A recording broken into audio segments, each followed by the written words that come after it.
Now, the cost of Elsevier journals specifically, but basically all of these electronic databases kind of in general, has started to raise some issues, because I'm old enough to remember when the internet was seen that it was going to make stuff cheaper and more accessible, that, it would be great, libraries, instead of buying physical subscriptions to journals, which are expensive, you get them mailed to you, and then, there's like every year 4 journal issues come out or whatever it is, and so they're very expensive. So the promise back in the day was, oh my goodness, it'll be great. They'll have electronic journals, and the price of these electronic journals will be dramatically reduced.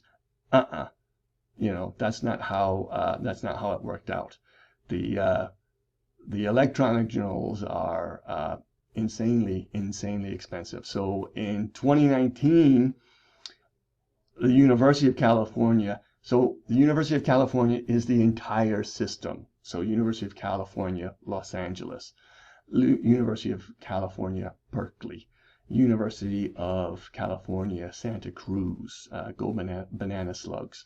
The entire system of the University of California basically told Elsevier, Chuck you Farley, that they're not going to pay the millions and millions of dollars for access to Elsevier journals anymore. And it's currently in a huge row about the cost of journals. And this has led to a movement and kind of an argument about what's called open access. And the idea here is that, particularly if a lot of research is funded by taxpayers, by the government, by the state, and so if your research is funded by public money, the argument is that any publications, patents, and other things that result from this funding should be accessible to the public. Okay, this is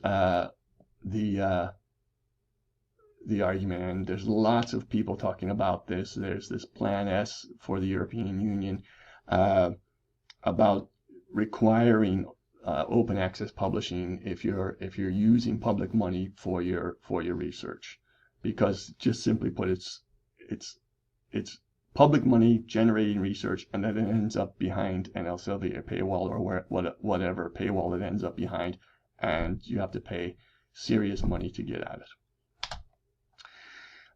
So one of the kind of ways of making information accessible is through different types of copyright, and Creative Commons is one of the most powerful and sort of ubiquitous organizations at the time, and it's as it says here, it's a global nonprofit that's about enabling sharing and creativity. Now, it's important to understand that open access, Creative Commons, what's sometimes called copyleft as opposed to copyright, copyleft, it's not about just giving away stuff without attribution or stopping the commercial use of things. So Creative Commons it's really important. It is about protecting your intellectual property. Creative Commons requires, for example, attribution.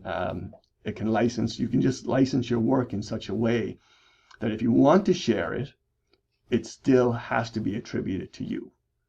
So it gives individuals who may not have, legal competence, like, what am I going to do? I'm not an intellectual property solicitor or lawyer. I'm not going to be able to, file copyrights and stuff. But if you wanted to actually make something, share it, and require and protect your rights as the author, you can use Creative Commons. fantastic system. So, for example, the State University of New York, and that's again in the United States, this is a big system. State University of New York would have, how many are there? 60-ish State University of New York, including, Long Island, Stony Brook, New Paltz, Buffalo. Anyways, they have actually started a huge publishing program where all of the books that they're publishing are peer-reviewed and released under a Creative Commons license.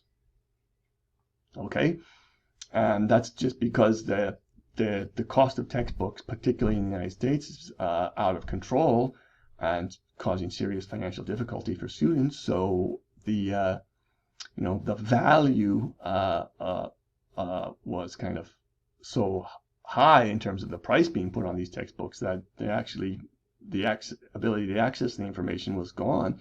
So the Open Textbook Project from the State University of New York now has these fantastic textbooks that are available for free. They're Creative Commons licensed.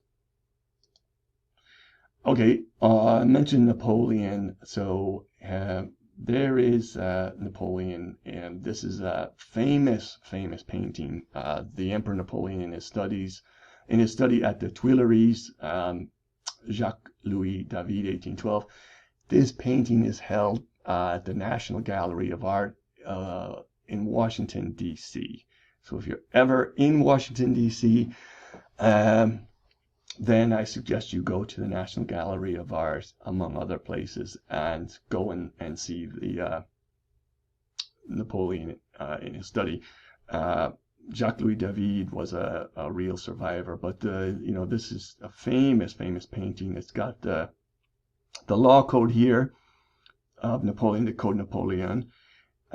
Napoleon is in his office working on the law code. You can see the candles that burnt way down is actually, almost 4:15 a.m. there. He's got a sword near him in case he needs to pick it up and go, kick the crap out of the Austrians or the Prussians. But he's working hard for the citoyens of the old empire there. Okay, so I'll check myself on Napoleon here, but I use Napoleon as an example here, and specifically this Code Napoleon, because there's a fantastic study by two economists, Michela Giorcelli and Petra Moser, and it's called Copyrights and Creativity: Evidence from Italian Operas.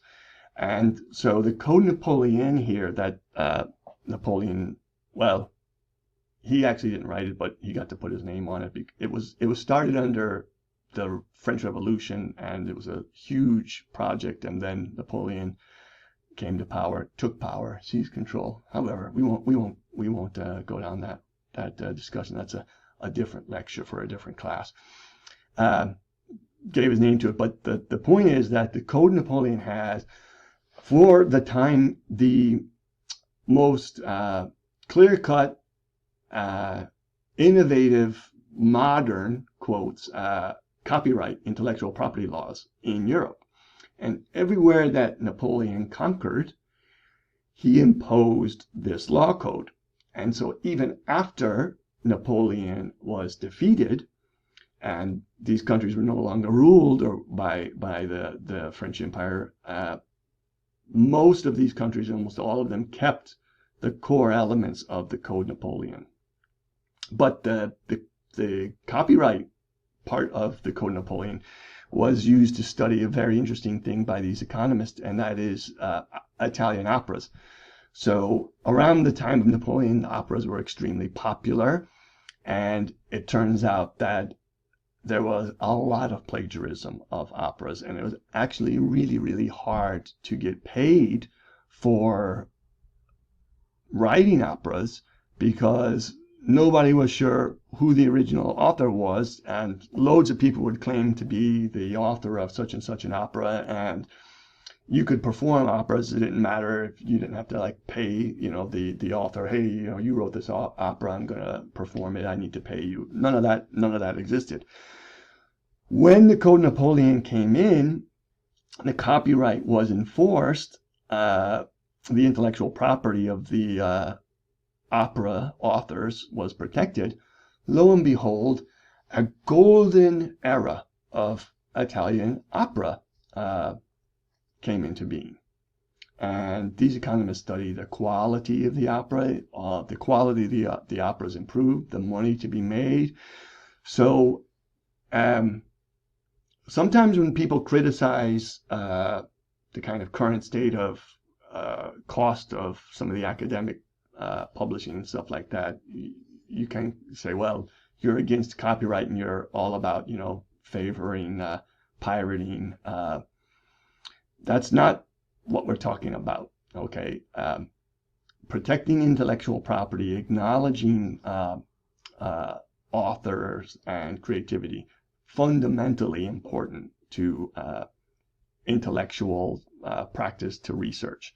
So there's never kind of an argument about, that you should just sort of not attribute or, be able to kind of take all people's ideas without attributing.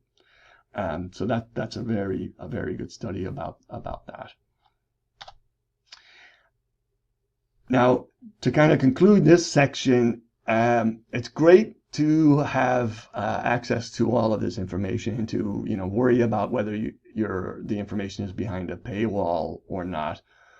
But the assumption is that you're going to have internet, and that's not the case everywhere in the world. So even in terms of the value of information, we have to acknowledge and understand that access to the internet is still uneven and has very serious sort of consequences on people's ability. Again, going back to the idea I mentioned at the very beginning about social capital, access to the internet would be very important. And not only globally is access to information, this is called the digital divide.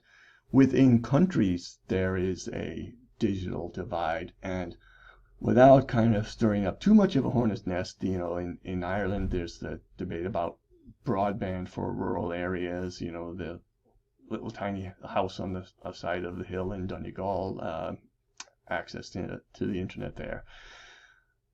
Okay, now let's change gears and talk about plagiarism.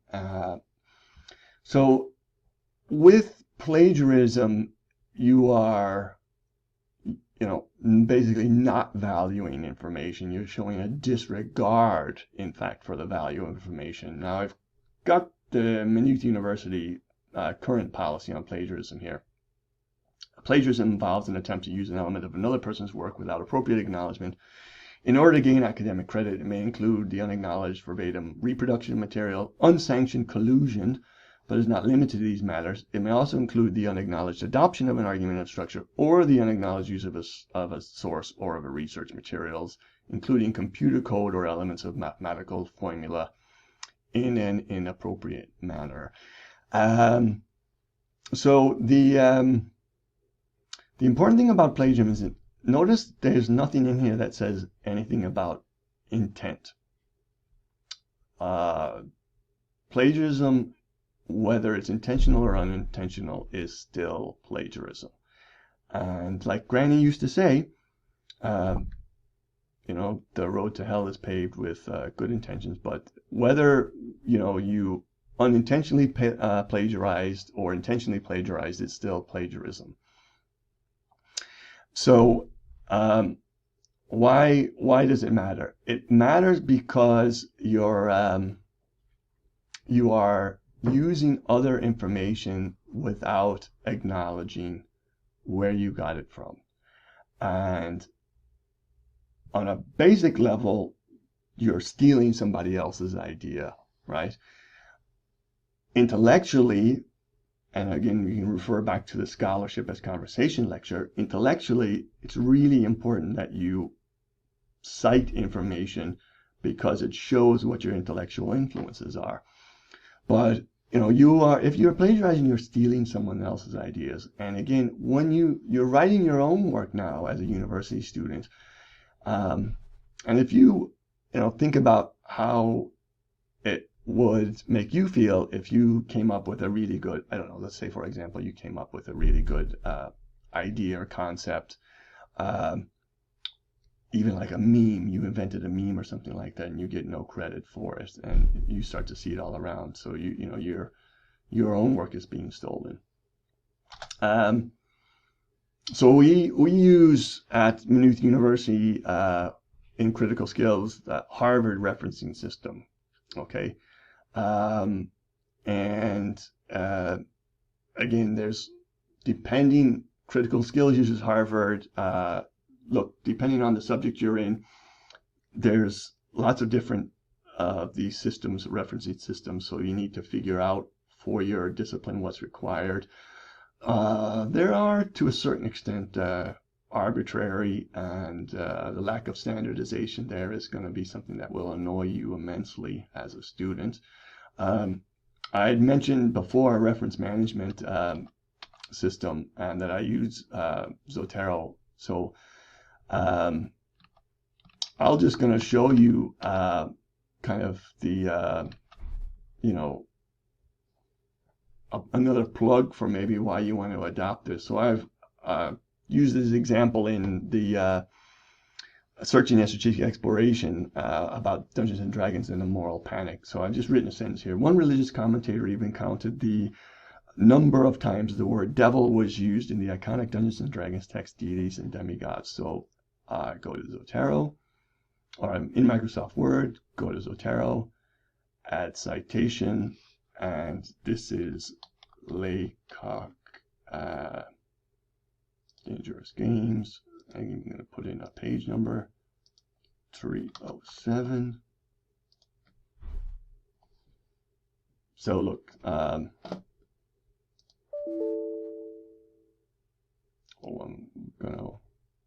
won't mess with the bibliography at the minute, but I mean it was that simple that my in-text citation, straight there from Zotero after I added this source to Zotero, and now I have it to work with. Okay, concluding thoughts. Information has value, and this value takes different forms. So I mentioned sondoku. That's a Japanese term for someone who buys lots and lots of books and can't keep up with them, and they stack up, and you kind of collect books without being able to read them all. A good way to value information that a lot of us might suffer from. So the value takes different forms, okay? So it can be, academic peer-reviewed journals. It can be personal data that's been commodified, and other ways. So in terms of there are many ways to value information. So like I said, taking pride in your personal library, understanding that the time required to generate information. So again, referring to the Searching and Strategic Exploration lecture, and we'll look at the sort of research as inquiry lecture as well. I mean, you should, and also information creation as a process lecture, you should know at this point that, that information that's being created is the outcome of a very long and involved process. And so value the time that's been put in it. And so there's monetary value. There's also a value in terms of time. There's a value in terms of, by the way, your influence on your own intellectual outlook. And finally, access to information is of fundamental importance, whether it is scholarly research paid for by public money or your own personal data collected by Facebook, etc. So one of the issues to look out for is this, the price of information, right? And on the one hand, the price you are paying for information, whether it's, to access your favorite newspaper online, plug the Guardian is free, or whether it's paying for, researchers and university students to access peer-reviewed research. This is a big issue that over the next 5-10 years, something is definitely going to have to give here, because the price is so high that in terms of student fees, for example, that would be, if I were a student, where I'd be worried that I would start to see kind of increases there as the price of this information becomes so high. So yeah, that will conclude there. So I hope you kind of have a grasp of information as value now, from it's kind of a basic level of plagiarism as a disregard or a kind of disrespect for the value of information, all the way up to the sort of, importance of information and copyright, and, that great study from The Economist about Napoleon operas is there. So continue to value information, and don't be afraid to collect books. If you can't read them, you'll get to them eventually.